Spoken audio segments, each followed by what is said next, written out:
অনেককে কিছু জানানোর দরকার নাই। যেহেতু বিষয়টা গোপন আছে, গোপনই থাক। আমরা সময় সুযোগ বুঝে অনেককে বুঝিয়ে বলবো।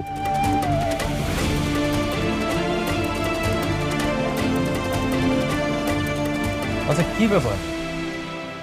ওনারা কেউ আসছে না কেন? আর আমরা এখানে আর কতক্ষণ অপেক্ষা করবো? কাজ করাতে হলে তো আসতেই হবে। দেখি আর একটু সময় আসে কিনা।